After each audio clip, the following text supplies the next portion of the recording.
Differential equations math 2122 हमारा course है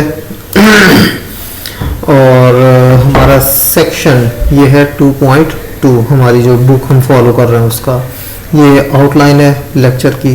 कि सबसे पहले मैं ऑब्जेक्टिव्स जो है ना वो बताऊंगा कि इस लेक्चर के ऑब्जेक्टिव्स क्या हैं और जो टॉपिक्स हैं homogeneous linear ODEs with constant coefficients, और फिर ये जो ओडीईज हैं इसके जो है ना 3 केसेस बन जाते हैं हमारे पास, 2 distinct real roots, 2 same real roots और 2 कॉम्प्लेक्स रूट्स। ये है क्या ये आगे चल के अभी पता चलेंगे।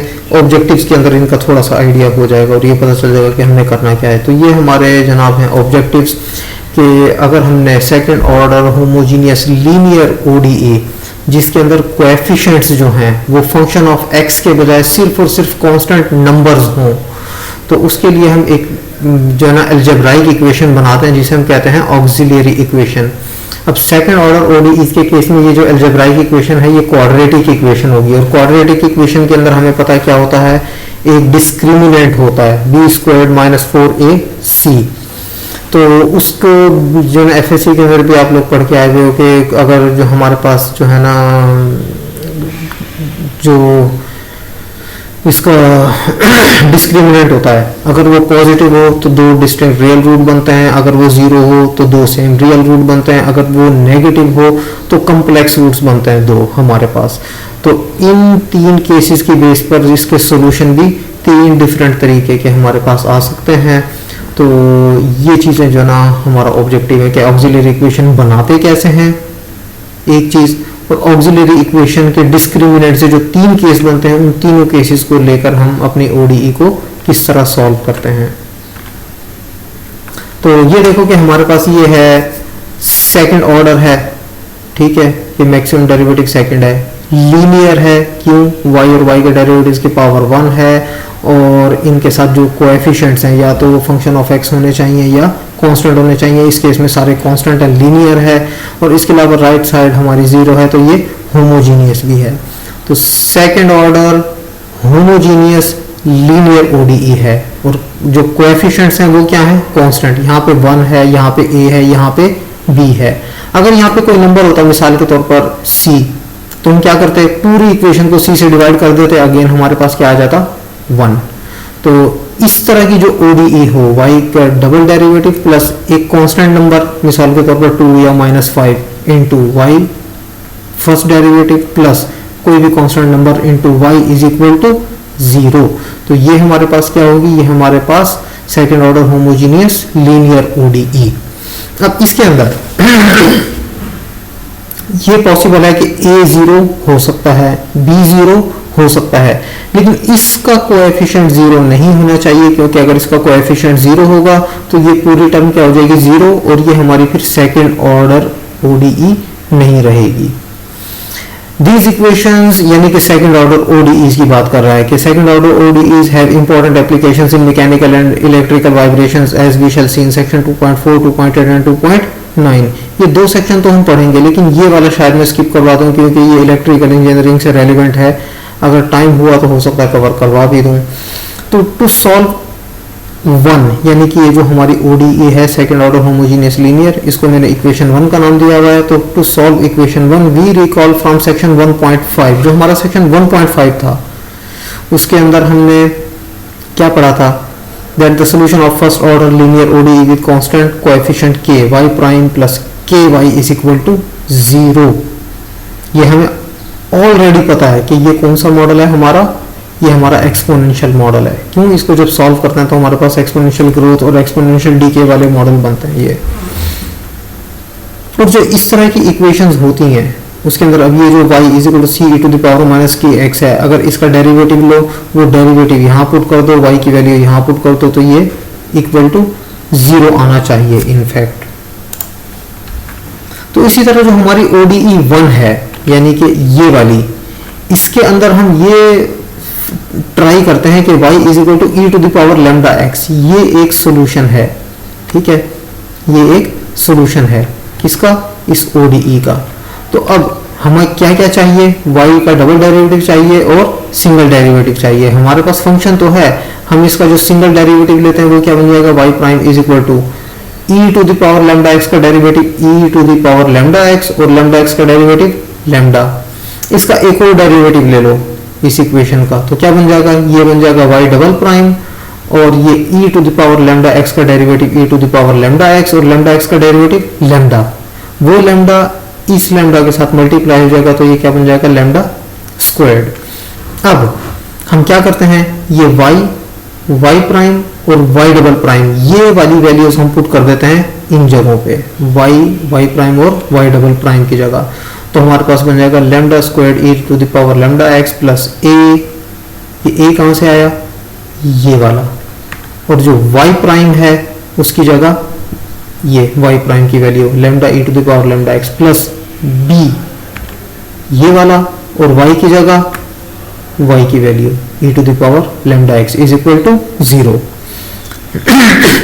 अगर इसका आंसर हमारे पास 0 आ जाता है तो इसका क्या मतलब होगा कि ये हमारी क्या है, ये सॉल्यूशन है हमारा। क्यों, क्योंकि y और y के डेरिवेटिव्स इस इक्वेशन में पुट करके अगर हमारे पास राइट हैंड साइड आ जाती है तो इसका क्या मतलब होगा कि ये हमारा सॉल्यूशन है। ये हम सेक्शन 2.1 के अंदर पढ़कर आ चुके हैं ऑलरेडी।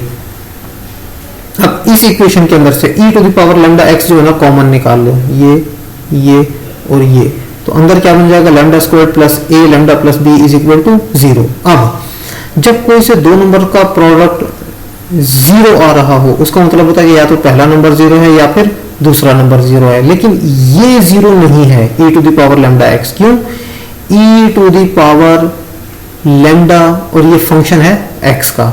अगर हम लैम्डा को ये भी एज्यूम कर लें कि जी लैम्डा 0 है, ठीक है, लैम्डा क्या है 0, तो 0 इंटू एक्स 0 बन जाएगा, तो e टू द पावर 0 1। इसका क्या मतलब है कि 1 है, 0 नहीं है, तो e to the power lambda x ये 0 नहीं है, तो इसका क्या मतलब हुआ कि ये 0 है, लैम्डा स्क्वायर प्लस ए लैम्डा प्लस बी ये क्या होगा 0।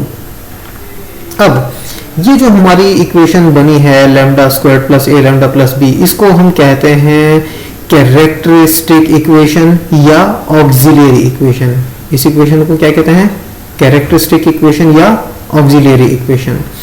अब ये जो हमारी है इक्वेशन ये क्वाड्रेटिक है लैम्डा के अंदर, और e to the power lambda x 0 नहीं है, तो इसका मतलब है ये 0 है, और यहां से अगर ये 0 है तो लैम्डा की किन वैल्यूज के लिए ये 0 होगा, तो वो लैम्डा की वैल्यूज लैम्डा के रूट्स होंगे। ये लैम्डा की ये वाली वैल्यू यहाँ पुट कर दो, यहाँ पुट कर दो, तो ये सॉल्व होके क्या बन जाएगा 0। तो क्या मतलब कि ये जो इक्वेशन है ये लेफ्ट हैंड साइड 0, लैम्डा की क्या वैल्यूज पुट करें कि ये इक्वेशन सॉल्व होके क्या बन जाए 0।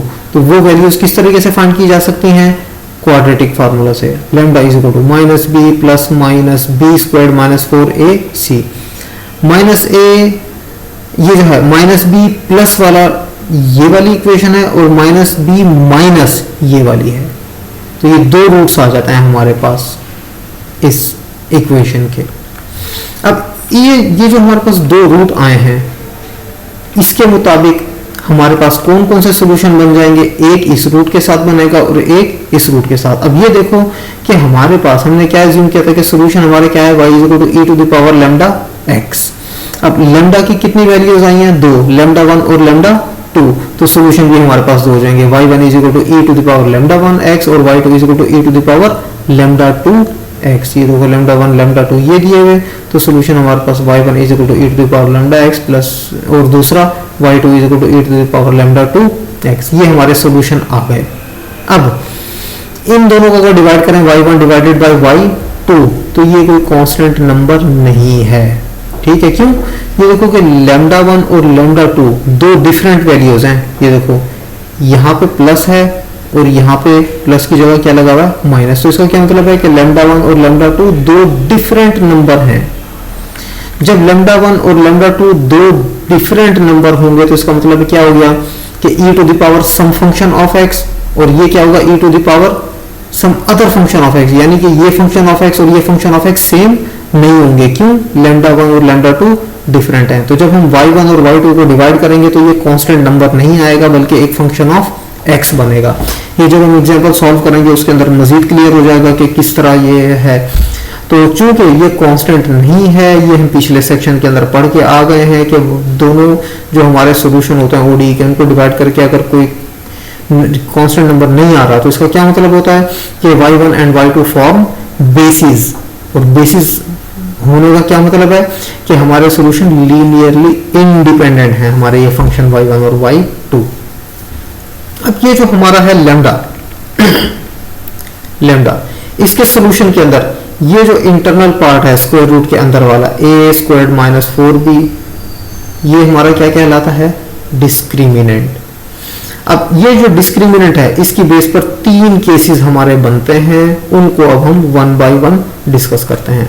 सबसे पहला केस, अगर डिस्क्रिमिनेंट पॉजिटिव नंबर होगा, ठीक है, तो हमारे पास क्या होता है, अगर ये एक पॉजिटिव नंबर है तो हम सपोज कर लेते हैं कि a square minus 4b equal to k1, और k1 क्या है, पॉजिटिव नंबर है कोई, क्यों, हम ऑलरेडी कह के आ गए हैं कि a स्क्वायर माइनस 4b का जो आंसर होगा वो पॉजिटिव नंबर होगा, तो ये पॉजिटिव नंबर है। तो ये जो हमारा है lambda is equal to minus a plus minus a square minus 4b divided by 2, इसमें a स्क्वायर माइनस 4b इसकी जगह क्या आ जाएगा, k1, और k1 क्या है, एक पॉजिटिव नंबर, तो minus a plus minus square root of k1 divided by 2। अब k1 का जब स्क्वायर रूट लेंगे तो कोई नंबर आएगा हमारे पास, हम कह देते हैं कि वो नंबर क्या है, k। अब यहां पर एक हमारे पास बन जाएगा रूट माइनस ए प्लस के डिवाइडेड बाई 2, और एक बन जाएगा माइनस ए माइनस के डिवाइडेड बाई 2, तो ये 2 रूट आ गए, लैम्डा 1 और लैम्डा 2। तो सॉल्यूशन क्या होगा, y1 is equal to lambda 1 x और y2 is equal to e to the power lambda 2 x, इस लैम्डा 1 के साथ एक और लैम्डा 2 के साथ दूसरा। अब lambda 1 sorry y1 divided by y2, ये क्या बनेगा, e to the power lambda 1 x divided by e to the power lambda 2 x। अब ये भी डिफरेंट है और ये डिफरेंट है, तो इन दोनों को डिवाइड करने से कोई कांस्टेंट नंबर नहीं आएगा, क्यों, क्योंकि लैम्डा 1 और लैम्डा 2 इक्वल नहीं है। Therefore y1 and y2 form a basis. इसका क्या मतलब हुआ कि ये कांस्टेंट नहीं आ रहा, इसका क्या मतलब है कि y2 and y1 form basis, और जब बेसिस दो हमारे फंक्शन बन रहे हों तो जनरल सॉल्यूशन जो है वो क्या होता है, linear combination of functions, y is equal to c1 y1 plus c2 y2, ये हम पिछले सेक्शन के अंदर पढ़कर आए हैं कि लीनियर कॉम्बिनेशन भी क्या होता है, सॉल्यूशन। अगर कोई से दो सॉल्यूशन हमारे पास हों तो उनका लीनियर कॉम्बिनेशन भी क्या होता है, सॉल्यूशन ODE का। तो यहाँ पर c1 एज इट इज आ गया, y1 क्या है, e to the power lambda 1 x, ये आ गया, प्लस ये c2 एज इट इज आ गया, y2 की जगह e to the power lambda 2 x, तो ये हमारे पास क्या हो गया, ये हमारा है जनरल सॉल्यूशन। अब ये जो हमने केस पढ़ा है, केस 1, 2 डिस्टिंक्ट रियल रूट्स, इसकी जो ना 2 एग्जांपल्स हैं, एक ये है example 1 y double prime minus y is equal to 0, और एक इनिशियल वैल्यू प्रॉब्लम है y double prime plus y prime minus 2 y is equal to 0, और initial condition y at x is equal to 0 is 4 and y prime at x is equal to 0 is equal to -5। अब इनको solve करने से पहले एक चीज जो note करने वाली है वो क्या है, y डबल प्राइम क्या बन जाता है ऑक्सिलरी इक्वेशन में, लैम्डा स्क्वायर्ड, यानी डबल डेरिवेटिव स्क्वायर्ड बन गया। उसके बाद a ये आ गया, y प्राइम इसका मतलब है lambda raise to the power 1। यहां पर क्या था, जब डबल डेरिवेटिव था तो lambda raise to the power 2 था, जब y raise to the power 1 है तो lambda raise to the power 1 होगा, तो a लैम्डा, तो ये देखो a लैम्डा। फिर उसके बाद b y raise to the power, यहाँ पे जो ना जैसे यहाँ पे lambda raise to the power 1 था तो यहाँ पर lambda raise to the power 0 बनेगा, और lambda raise to the power 0 क्या होगा, 1 इंटू b, तो ये देखो ये b। तो ये ऑक्सिलरी इक्वेशन कहां से बनती है हमारी, इस इक्वेशन से, यानी कि नंबर्स जो हैं हमारे एज इट इज आएंगे, इसकी जगह लैम्डा स्क्वायर्ड आएगा, इसकी जगह लैम्डा आएगा और इसकी जगह 1। तो ये ऑक्सिलरी इक्वेशन बनाने का तरीका है। अब ये जो हमारे पास है equation y double prime minus y is equal to 0, इसकी ऑक्सिलरी इक्वेशन क्या बनेगी इस ODE की, वो बनेगी y डबल प्राइम की जगह y स्क्वायर्ड माइनस कांस्टेंट, यहाँ पे जो कोएफिशिएंट है वो 1 है, ये आ गया, और इसकी जगह क्या आना था, lambda raise to the power 0, वो क्या होता है 1, तो 1 इंटू ये जो कांस्टेंट लगा हुआ है 1, वो 1 बन गया, तो ये आ गया हमारे पास। -1 को इक्वेशन के दूसरी साइड पर ले जाएंगे तो ये इधर आकर +1 हो जाएगा, तो y square is equal to +1, और जब इसका स्क्वायर रूट लेंगे दोनों साइड्स पर तो y इज इक्वल टू +-1। अब +1 एक रूट बन जाएगा और -1 के साथ दूसरा रूट बन जाएगा हमारा। अब हमारे पास y1 is equal to e to the power λ1x, λ1 क्या है 1, तो 1x, ये देखो ये बन गया। उसके बाद y2 is equal to e to the power λ2x, λ2 क्या है -1, तो इसकी जगह -1 आ जाएगा, -1 इंटू x -x, तो ये दूसरा हमारे पास जो ना सोल्यूशन बन गया। अब ये देखो कि ये दो सोल्यूशन तो आ गए, y1 और y2। अब हमें ये चेक करना है कि क्या ये लीनियरली इंडिपेंडेंट फंक्शंस हैं दोनों, तो उसका तरीका क्या होता है, y1 डिवाइडेड बाय y2, एक मिनट यार जरा लाइट गई है, अभी वापस आती है तो मुझे नजर आएगा ये।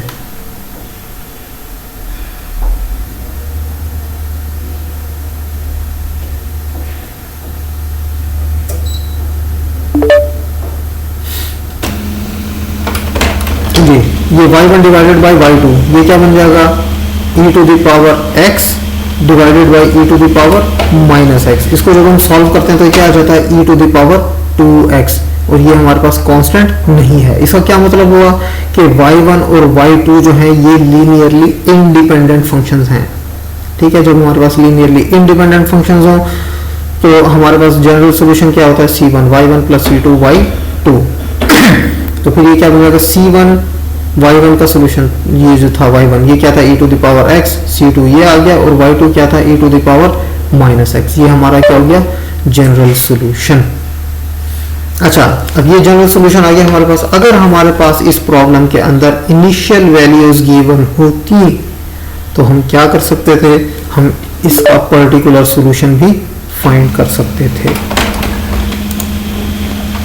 उसके बाद है example 2, y double prime plus y prime minus 2y is equal to 0, और y at 0 is equal to 4 and y prime at 0 is equal to -5। ये हमारा इनिशियल वैल्यू ऑफ प्रॉब्लम है।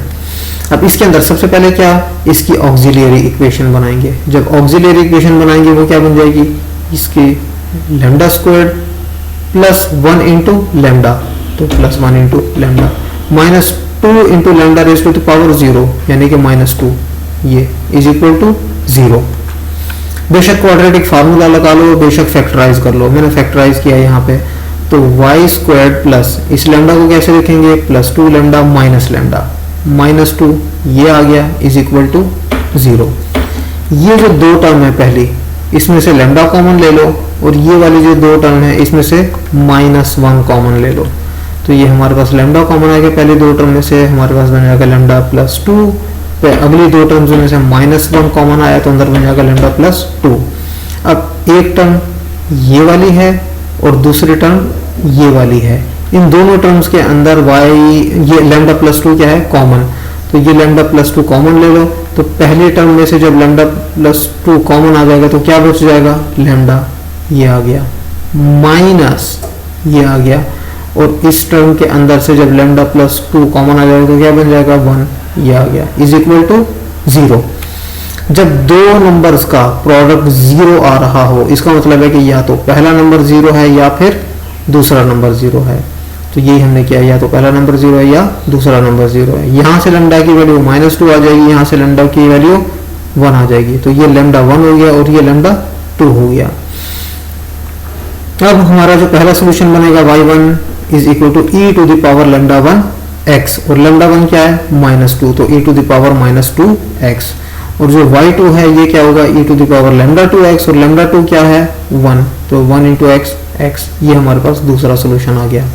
अब हमें ये चेक करना है कि ये जो दो फंक्शन आए हैं हमारे पास y1 और y2, क्या ये लीनियरली इंडिपेंडेंट फंक्शंस हैं या नहीं। तो इसका तरीका y1 divided by y2, y1 e to the power -2x है और y2 e to the power x है।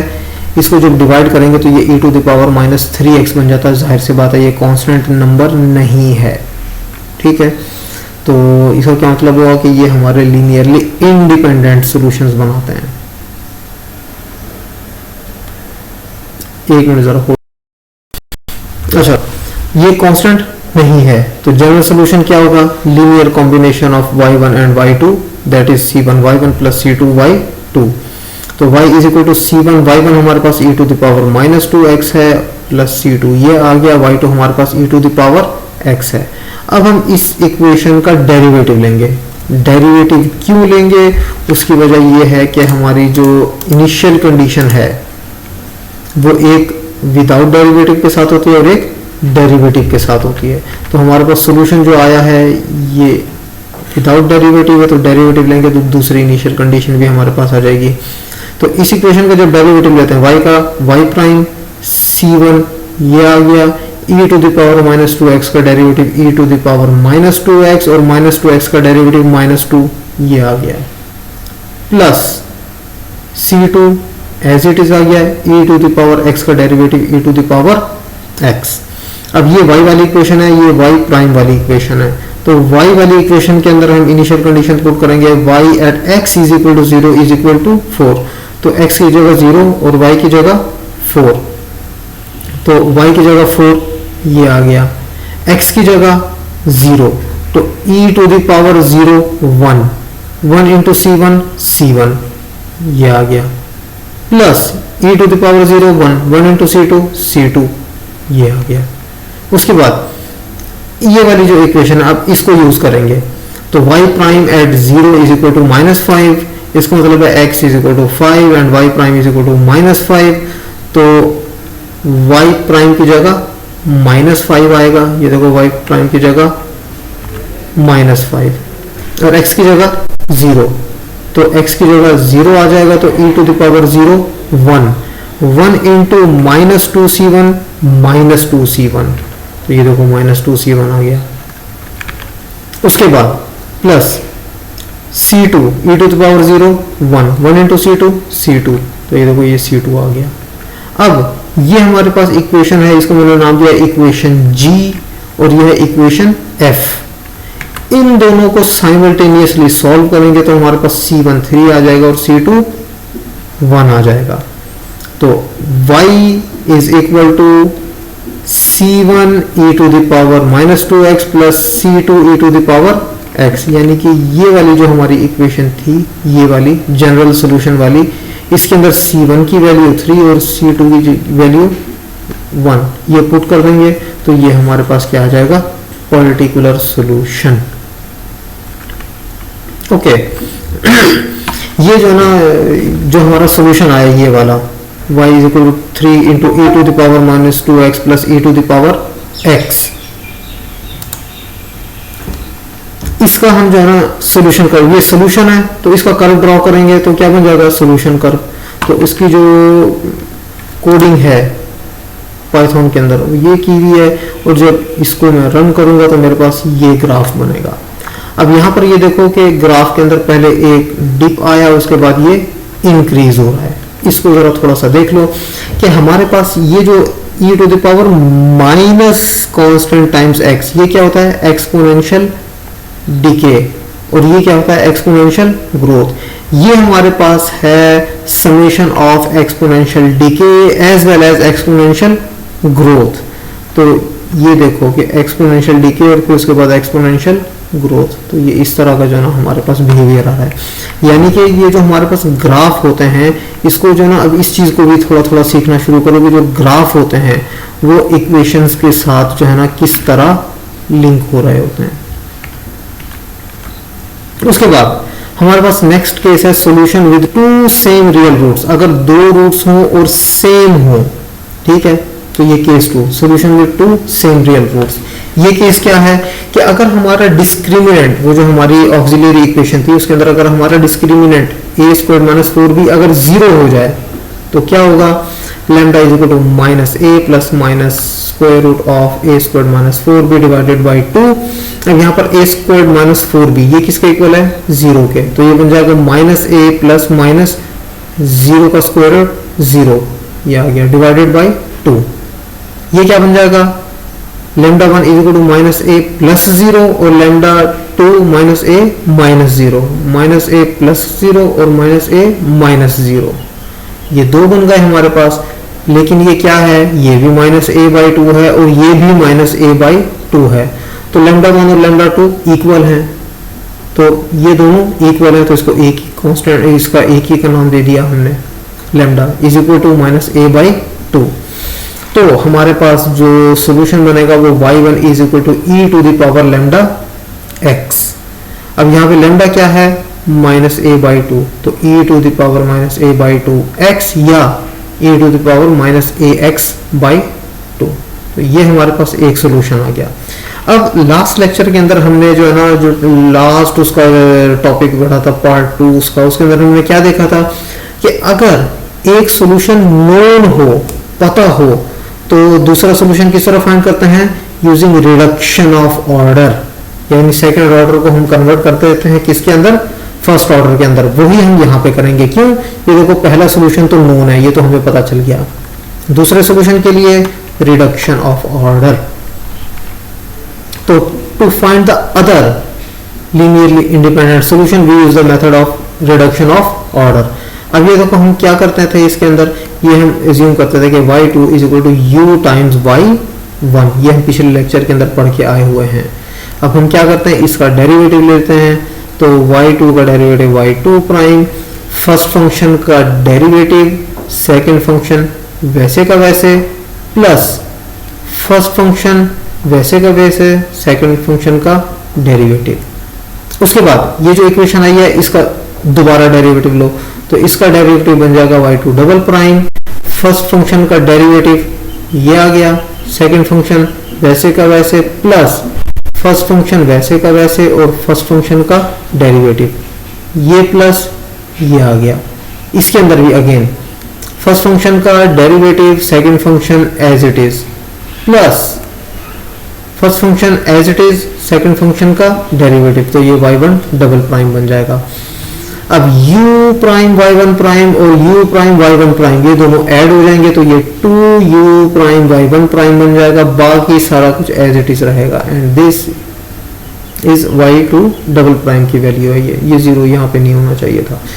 अब using y2 double prime, y prime and y2, ये हम कहाँ पे यूज करेंगे, जो हमारी ओरिजिनल ODE थी, y double prime plus ay prime plus by is equal to 0, जो हमारी ODE शुरू में, इस लेक्चर के शुरू में हमने दिखाई थी। दोबारा आप लोगों को दिखा देता हूँ, ये वाली, ये y डबल प्राइम की जगह y डबल प्राइम की वैल्यू पुट कर देंगे, a इंटू वाई प्राइम की जगह y प्राइम की वैल्यू पुट कर देंगे, प्लस b इंटू वाई की जगह y की वैल्यू। तो ये देखो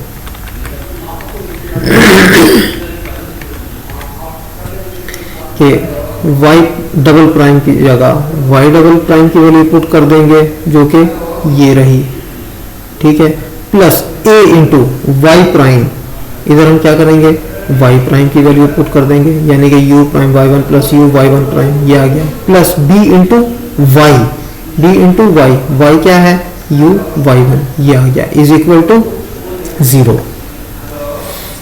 अच्छा, अब क्या करते हैं कि u डबल प्राइम वाले टर्म्स अलग कर लेंगे, u प्राइम वाली अलग कर लेंगे और u वाली अलग कर लेंगे, और वो अलग करने से पहले a को इससे भी मल्टीप्लाई कर दिया और इससे भी मल्टीप्लाई कर दिया। अब u डबल प्राइम वाली इस पूरी इक्वेशन के अंदर u डबल प्राइम वाली सिर्फ एक टर्म है, ये सिर्फ ये, तो ये टर्म ये आ गई as it is, plus u prime वाली टर्म, u प्राइम वाली एक ये टर्म है, u प्राइम कॉमन लेंगे तो 2y1 प्राइम बन जाएगा, तो ये 2y1 प्राइम आ गया। उसके बाद u प्राइम वाली एक ये टर्म है a u prime y1, u prime तो कॉमन लिया हुआ है, अंदर क्या बन जाएगा a y1, तो ये a y1 आ गया, u प्राइम ये कॉमन आया हुआ। उसके बाद u वाली तीन टर्म्स हैं, 1 2 और 3, और इसके अंदर ये जो a है ये इधर मल्टीप्लाई होना है, तो u कॉमन ले लेंगे, तो इसमें से जब u कॉमन आ जाएगा तो ये y1 डबल प्राइम बन जाएगा, ये आ गया, और ये a u y1 prime, u common है तो ये क्या बन जाएगा a y1 प्राइम ये आ गया, प्लस u कॉमन आया हुआ है तो ये b y1 ये बन जाएगा, इज इक्वल टू 0। अब ये देखो कि हम ये ऑलरेडी कह चुके हैं कि y1 क्या है, सोल्यूशन है, तो y1 जब सोल्यूशन है तो ओरिजिनल इक्वेशन के अंदर जब y1 पुट करेंगे तो वो बन जाएगी y1 double prime plus a y1 prime plus b y1। जब ये y1 सॉल्यूशन है तो ये पूरे हमारा क्या होगा 0, क्यों, हमारी original ODE was equal to 0। तो उस ODE के अंदर y1 की वैल्यू पुट करते जाएंगे तो ये जो इक्वेशन बनेगी ये हमारी 0 के इक्वल होगी। तो 0 इंटू यू 0, इसका क्या मतलब हुआ कि ये वाली टर्म तो 0 होगा। क्या बच गया, ये पहली दो टर्म, एक ये और एक ये, इनका समेशन क्या है 0। ये देखो u double prime y1 plus u prime 2y1 prime plus a y1 is equal to 0। ये दो टर्म बच गई हमारे पास। अब ये हमें ये मालूम है कि y1 जो है ये हमने कैलकुलेट ऑलरेडी किया हुआ e to the power minus a x by 2। ये देखो ये y1 is equal to e to the power minus a x by 2। अब हम क्या करते हैं, दोनों साइड का डेरिवेटिव लेते हैं। y1 का डेरिवेटिव y1 प्राइम और इसका derivative e to the power minus a x by 2 का derivative e to the power minus a x by 2 और माइनस ए एक्स बाई 2 का डेरिवेटिव माइनस ए बाई 2, ये multiply हो गया। अब ये क्या बन जाएगा minus a by 2 e to the power minus a x by 2। ये हमारा y1 प्राइम आ गया। अब हम क्या करते हैं कि ये जो y1 प्राइम है इसकी जगह क्या कर देते हैं, y1 प्राइम की वैल्यू पुट कर देते हैं। तो ये हमारे पास देखो ये हमने वैल्यू पुट की यहाँ पे y1 प्राइम की जगह, तो ये वाला 2 ये आ गया, y1 प्राइम की जगह minus a by 2 e to the power minus a x by 2 plus a y 1, ये plus a y 1 is equal to 0। ये वाला जो है ये आ गया और first term as it is है हमारे पास।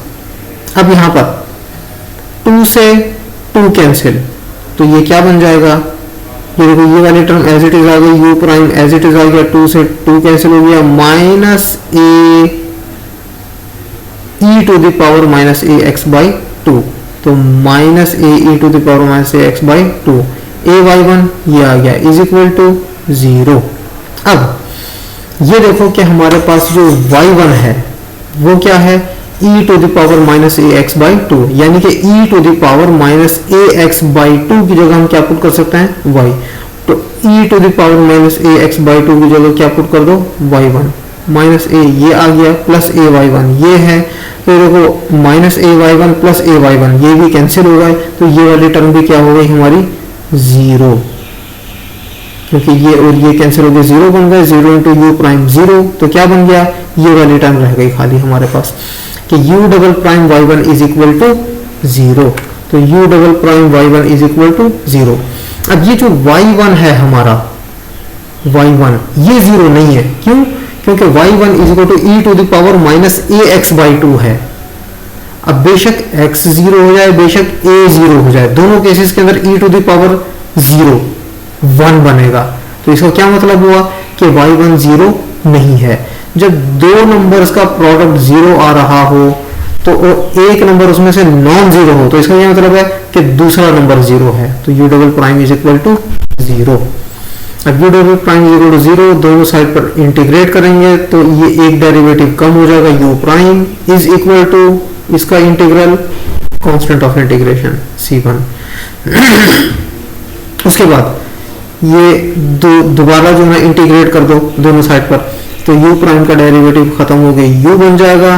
और जो हमारे पास c1 है इसका इंटीग्रल क्या होगा, c1x प्लस c2 जो कि कांस्टेंट ऑफ इंटीग्रेशन है हमारा। अब यहाँ पर ये क्या बन गया हमारे पास u आ गया, u is equal to c1x plus c2।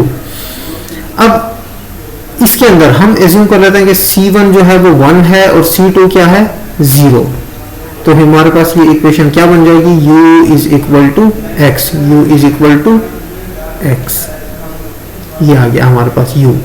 अब ये देखो हमने एज्यूम क्या किया था, y2 is equal to u y1, ये देखो ये हम कराए y2 is equal to u y1। तो ये देखो y2 is equal to u y1 के अंदर u की वैल्यू क्या है x, इसकी जगह हम x पुट कर देंगे तो ये क्या बन जाएगा x y1, u की जगह x और y1 एज इट इज। और y1 का हमें पता है क्या है, e to the power minus a x by 2। तो x जो है एज इट इज आ गया और y1 की जगह y1 की जो वैल्यू है e to the power minus a x by two. ये देखो ये हमारे पास क्या आ गया y2 is equal to x into e to the power minus a x by two. अब y1 डिवाइडेड बाई y2, अब इसको खुद करके देखना, ये कांस्टेंट नहीं होगा। तो इसका क्या मतलब है कि y1 और y2 दे फॉर्म बेसिस, और जनरल सॉल्यूशन क्या बनता है अगर y1 और y2 लीनियरली इंडिपेंडेंट फंक्शन हो तो वो बनता है y is equal to c1 y1 plus c2 y2। यहाँ से y is equal to c1, y1 क्या है e to the power minus a x by two और y2 क्या है x into e to the power minus a x by two. इसमें से e to the power minus a x by two common ले लो दोनों terms के अंदर से, तो ये कॉमन आ गया, अंदर क्या बच जाएगा c1 और यहाँ पे बन जाएगा c2x। ये हमारे पास क्या आ गया जनरल सॉल्यूशन, ये हमारा जनरल सॉल्यूशन है। अच्छा अब इससे relevant example number 3, solve the ODE y double prime plus 6y prime plus 9 is equal to 0। ये हमारी ODE है। सबसे पहले इसकी ऑक्सिलरी इक्वेशन बनाएंगे, वो बन जाएगी हमारी lambda square plus 6y plus 9 is equal to 0। ये ODE है, इसकी ऑक्सिलरी इक्वेशन ये है। फैक्टराइज आप लोग जो है ना मैट्रिक्स से करते आ रहे हो, ये फैक्टराइज हो गया हमारे पास lambda plus 3 into lambda plus 3 is equal to 0। यहाँ से दो नंबर का प्रोडक्ट 0 का मतलब या तो ये 0 है या फिर ये 0 है, तो lambda plus 3 is equal to 0, lambda plus 3 is equal to 0, lambda is equal to minus 3 और यहाँ भी माइनस 3। जब दो सेम रियल रूट हो तो उसको हम क्या कहते हैं कि ये एक ही रूट है। तो y1 is equal to e to the power lambda 1x और लैम्डा 1 क्या है माइनस 3, तो ये हमारे पास एक रूट आ गया। y1 is equal to e to the power minus 3x। जो दूसरा लीनियरली इंडिपेंडेंट फंक्शन होता है वो कैसे आता है x टाइम्स y1। ये तो हम ऑलरेडी भी करके आए हैं कि जो हमारा दूसरा फंक्शन होता है वो कैसे आता है x टाइम फर्स्ट फंक्शन। यही हमने यहाँ पे किया है, ये जो दूसरा फंक्शन है सॉल्यूशन वो क्या है x टाइम फर्स्ट सॉल्यूशन। तो x एज इट इज आ गया, y1 की जगह e to the power minus 3x ये आ गया। अब y1 divided by y2, this is not constant, ये खुद करके देखना है आप, ठीक है ना। तो y1 and y2 form basis यानी कि लीनियरली इंडिपेंडेंट है ये y1 और y2। तो जब ये लीनियरली इंडिपेंडेंट फंक्शंस हैं तो हमारा जनरल सॉल्यूशन क्या होगा c1 y1 plus c2 y2। तो c1 y1 क्या है e to the power minus 3x plus c2 y2 क्या है x into e to the power minus 3x। e to the power minus 3x जो है इसको कॉमन निकाल लिया और ये हमारे पास हो जाएगा c1 एंड c2x। ये हमारा जनरल सॉल्यूशन आ गया। अगर इनिशियल कंडीशंस गिवन होती तो पर्टिकुलर सॉल्यूशन भी हमारे पास आ सकता था। उसके बाद example 4, y double prime plus y prime plus 0.25y is equal to 0 और y at 0 is equal to 3 and y prime at 0 is equal to minus 3.5। अब इसकी सबसे पहले ऑक्सिलरी इक्वेशन बनाएंगे, lambda square plus lambda plus 0.25 is equal to 0। ये मैंने square complete किया है। स्क्वायर कंप्लीट करने का तरीका आप ऑलरेडी मैट्रिक और एफएससी के अंदर पढ़ के आए हुए हो। ये मैंने स्क्वायर कंप्लीट किया तो ये हमारे पास बन जाएगा lambda plus 0.5 whole square is equal to 0। अब दोनों तरफ क्या करेंगे स्क्वायर रूट ले लेंगे, तो ये क्या बन जाएगा lambda plus 0.5 is equal two plus minus 0। ये आ गया हमारे पास। अब 0.5 दूसरे साइड पर जाकर माइनस 0.5 हो जाएगा, तो ये एक ही रूट आ रहा है हमारे पास, ठीक है ना।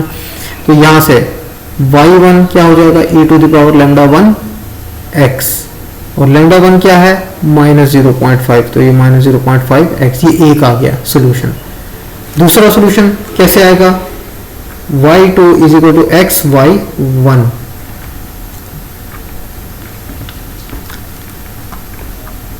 अच्छा यहां पर मैंने दूसरा तरीका इख्तियार किया है। ये देखो कि ये थ्योरी की तरफ आ जाओ थोड़ा सा।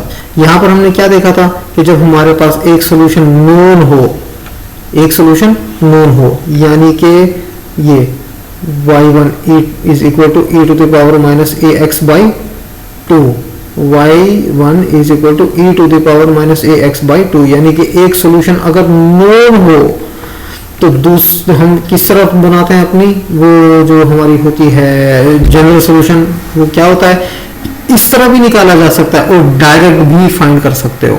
तो वो क्या होता है general solution, c1 plus c2x और फिर y1 यानी कि e to the power minus ax/2। अब यहाँ पर ये जो a है, ये वाला a, ये क्या है, ये हमारे पास ये वाला नंबर होता है। हमारी ODE ये थी ना, y double prime plus a y prime plus b, तो a ये था, तो ये जो a है ये कौन सा होता है, y प्राइम का कोएफिशिएंट। अब मैंने बजाय इसके कि मैं u फाइंड करता कि y2 is equal to x y1, ये करने के बजाय मैंने क्या किया, मैंने डायरेक्ट ये इक्वेशन यूज कर ली, ये भी किया जा सकता है। तो y is equal to c1 plus c2x y1 यानी कि जो फर्स्ट सॉल्यूशन था e to the power minus ax/2, तो मैंने डायरेक्ट यूज कर लिया यहाँ पे। ये एक तो सॉल्यूशन आ गया था हमारे पास y1, मैंने y2 is equal to x y1 लेने के बजाय डायरेक्ट जो जनरल सॉल्यूशन था ये वाला उसको यूज किया है। ठीक है, कि c1 plus c2x e to the power minus ax/2। अब यहाँ पर a की वैल्यू वो क्या होगी, एक मिनट, ये देखो a की वैल्यू 1, तो ये 1 में यहाँ पे पुट कर देता हूँ a की जगह, तो क्या बन जाएगा e to the power minus x/2, ये आ गया। ठीक है, अब ये c1 plus c2x as it is आ गया, और ये जो -1/2 है इसको मैं कह देता हूँ -0.5x। अब ये जो e to the power -0.5x है इसको c1 से भी मल्टीप्लाई कर दिया, ये आ गया, और c2x से भी मल्टीप्लाई कर दिया, तो ये आ गया मेरे पास। अब मैं क्या करता हूँ कि ये मेरे पास आ गया जनरल सॉल्यूशन, इसका मैं ले लेता हूँ डेरिवेटिव, ये डेरिवेटिव आ गया इसका। ठीक है, c1 e to the power -0.5x, c1 as it is आ गया e to the power -0.5x का derivative e to the power -0.5x, और -0.5x का डेरिवेटिव -0.5, वो ये मल्टीप्लाई हो गया, प्लस c2 ये वाला इधर आ गया, और ये जो हमारे पास है दो फंक्शंस का प्रोडक्ट x और e to the power -0.5x, इसको हम क्या कहते हैं, फर्स्ट फंक्शन का डेरिवेटिव यानी कि 1, ये इधर आया हुआ है ऑलरेडी 1, और e to the power -0.5x second function वैसे का वैसे, प्लस फर्स्ट फंक्शन वैसे का वैसे, और सेकेंड फंक्शन का डेरिवेटिव ये आया हुआ हमारे पास। इसको सिंप्लीफाई करते हैं तो y prime is equal to -0.5 c1 e to the power -0.5x, फिर ये जो c2 था इससे इसको भी मल्टीप्लाई कर देते हैं और इधर भी मल्टीप्लाई कर देते हैं, तो ये बन जाएगा c2 e to the power -0.5x c2 0.5x e to the power -0.5x। अब इसके अंदर ये जो टर्म है सेकंड नंबर पे जो गिवन है, इसको मैं पहले लिख लेता हूँ, ये पहले लिख ली मैंने। अब ये वाली और ये वाली यानी कि पहली और आखिरी टर्म, इसके अंदर से -0.5 e to the power -0.5x, ये मैंने क्या ले लिया, कॉमन, तो -0.5 e to the power -0.5x ये कॉमन है, तो अंदर क्या बनेगा c1, ये आ गया।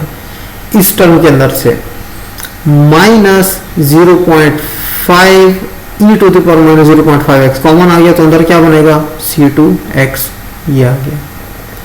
अब हमारे पास y भी आ गया और y का डेरिवेटिव भी आ गया। अब हम इनिशियल कंडीशन यूज करते हैं, y at x is equal to 0 is 3, तो y की जगह 3, ये देखो हमारी इस वाली इक्वेशन के अंदर y की जगह 3, x की जगह क्या आ जाएगा 0, तो ये हमारे पास बन जाएगा कि e to the power 0 1 into c1, इसी तरह यहाँ पे e टू द पावर 0 1, और ये क्या है 0, x क्या है 0, तो 0 इंटू समथिंग 0, ये पूरी टर्म में हमारे पास क्या हो जाएगी 0, तो हमारे पास c1 इज इक्वल टू 3, ये आ जाएगा। उसके बाद ये जो डेरिवेटिव वाला है इसके अंदर इसकी इनिशियल कंडीशन पुट कर दो, तो इसके लिए इनिशियल कंडीशन क्या है हमारे पास, y prime at 0 is equal to -3.5, तो y प्राइम की जगह -3.5 इज इक्वल टू x की जगह क्या आना चाहिए 0। तो ये देखो x की जगह क्या आ जाएगा हमारा 0, तो e raise to the power 0 1 into C2। तो ये देखो ये हमारे पास क्या आ गया C2 माइनस 0.5, देखो minus 0.5 e to the power 0 1। तो ये देखो ये e टू द पावर 0 दिया हुआ है, अंदर C1 plus C2 into 0, C1 plus C2 into 0, ये आ गया हमारे पास। इसको हम सॉल्व करते हैं तो ये हमारे पास C2 बन जाएगा, ये माइनस 0.5 C1 आ जाएगा। C1 की वैल्यू हम ऑलरेडी निकाल चुके हैं 3, तो ये C1 की जगह 3 पुट करेंगे, C2 फाइंड करेंगे तो C2 हमारे पास आ जाता है -2। अब C1 भी आ गया और C2 भी आ गया, तो ये C1 और C2 की वैल्यूज हम क्या करेंगे अपने इस जनरल सॉल्यूशन के अंदर पुट कर देंगे C1 और C2 की वैल्यूज। तो क्या बन जाएगा हमारे पास, ये बन जाएगा 3 minus 2x e to the power -0.5x। ये आ गया हमारे पास पर्टिकुलर सॉल्यूशन। ये हमारे पास क्या है सॉल्यूशन है। सॉल्यूशन का ग्राफ ड्रॉ करेंगे तो वो सॉल्यूशन कर्व बन जाएगा हमारे पास। ये इसका पाइथन कोड है और ये इसका ग्राफ है। एक दफ़ा डिके आया और फिर उसके बाद इंक्रीज आया। इसको अगर हम अपने इसके साथ रिलेट करें तो ये देखो ये हमारे पास क्या है एक्सपोनेंशियल डिके है, एक्सपोनेंशियल डिके। लेकिन ये वाली जो टर्म बन रही है ये इसको इंक्रीज या डिक्रीज कर सकती है, ये वाली टर्म। तो ये देखो हमारे पास पहले एक्सपोनेंशियल डिके आया, लेकिन वो चूंकि 3 माइनस 2 एक साथ साथ मल्टीप्लाई हो रहा है तो वो एक वक्त आएगा कि उसके बाद वो इसको थोड़ा सा इंक्रीज करेगी। तो ये हमारे पास कर्व इस तरह का ड्रॉ होगा, ठीक है। तो उसके बाद ये सॉल्यूशन विद कॉम्प्लेक्स रूट्स है। ये इसके अंदर मुझे आप लोगों से एक चीज़ पूछनी है, आप लोगों ने डी मोइवर्स थ्योरम और इसके अलावा मैक्लॉरेन सीरीज ये पढ़ी हुई है पहले। डी मोइवर्स थ्योरम तो मेरा ख्याल पढ़ा हुआ होगा, वो तो एफएससी के अंदर भी होता है, ठीक है ना, फर्स्ट ईयर के अंदर ही है। क्या मैथमेटिकल फॉर्म वो यूनियन में था सर, डी मोइवर्स थ्योरम था लेकिन एफएससी के अंदर। लेकिन जो मैक्लॉरेन सीरीज है वो पढ़ी हुई आप लोगों ने? अच्छा जी, मैक्लॉरेन सीरीज की वही सिर्फ फार्मूला पढ़ा है, सीरीज का है सिर्फ फार्मूला पढ़ा हुआ है। टेलर सीरीज दो फार्मूले पढ़े थे, पता है उनका क्या होते क्या टेलर सीरीज और मैक्लॉरेन सीरीज? यस सर, सिर्फ फार्मूले पढ़े थे यार, क्योंकि जो सॉल्यूशन अच्छे से नहीं पता था यार, लेकिन फिर पता क्या ये, क्योंकि जो सॉल्यूशन विद कॉम्प्लेक्स रूट्स है ना, इसके अंदर ये दो चीजें आनी चाहिए, एक तो डी मोइवर्स थ्योरम भी आना चाहिए और मैक्लॉरेन सीरीज भी आनी चाहिए, तो ये सॉल्यूशन विद कॉम्प्लेक्स रूट्स वाला चल सकता है। वैसे भी अब टाइम जो है ना वो यूज होता है ना, मुझे ऑनलाइन पे बहुत इश्यूज आ रहे हैं, सर का इशू आता है, कभी इंटरनेट इश्यूज काफी आ रहे हैं सर, कुछ बहुत हो रही है, कुछ